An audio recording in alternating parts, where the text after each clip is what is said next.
আমি মেঘা, আমি আবার একটা নতুন রেসিপি নিয়ে এসেছি। রুই সরষে। রুই সরষে বানানোর জন্য আমি 3 পিস মাছ নিয়েছি, নুন হলুদ মাখিয়ে রেখেছি। 150 গ্রাম আছে মাছটা। আর তার জন্য লাগছে, আমি এখানে একটা গ্রেভি বানিয়ে রেখেছি। আমি সরষেতে একটু নুন দিয়ে বেটে নিয়েছিলাম যাতে কষটা না লাগে সরষে। এই সরষে বাটা 5 চামচ দিয়েছি, 1 চামচ লঙ্কা গুঁড়ো দিয়েছি, আর 1 চামচ হলুদ গুঁড়ো দিয়েছি। আর উপকরণ আমি তেলের উপর দেব কালো জিরে আর কাঁচা লঙ্কা। লঙ্কাটা আমার একটু শুকনো হয়ে গেছে, কিছু মনে ভাববেন না। আর টমেটো দিয়েছি একটা।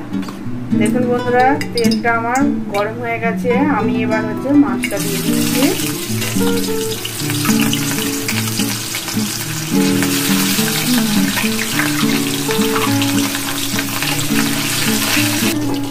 দেখুন বন্ধুরা, আমাদের মাছ ভাজা হয়ে গেছে।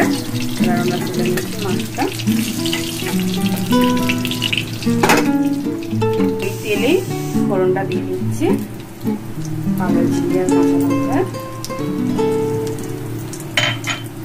1 সেকেন্ড নাড়াচাড়া করে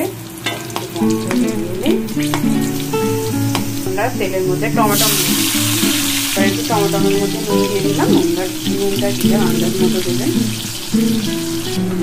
দেখুন আমাদের টমেটোটা তেলের মধ্যে গলে গেছে। এবার আমি যে সর্ষে মশলা দিয়ে তৈরি করে রেখেছিলাম সেই পেস্টটা দিয়ে দিচ্ছি। এটা দিয়ে আমি আরেকটুখানি জল দিয়ে দেবো।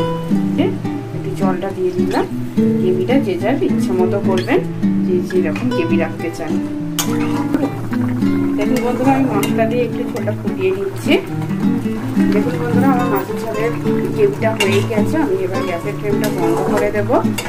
আর আমি যেই জায়গায় মাছের ঝালটা ঢালবো সেইখানটা আমি আগে থেকে সর্ষের তেল দিয়ে রেখে দিয়েছি। বন্ধুরা, আমার মাছের ঝাল রেডি হয়ে গেছে। কাঁচা তেলটা অবশ্যই দেবেন, তাহলে সর্ষে বাটার টেস্টটা আরও খুলে যায়। আর আমার রান্নাটা যদি ভালো লেগে থাকে আপনারা ট্রাই করবেন। আমার রেসিপিটা যদি ভালো লেগে থাকে তাহলে লাইক কমেন্ট শেয়ার করতে ভুলবেন না।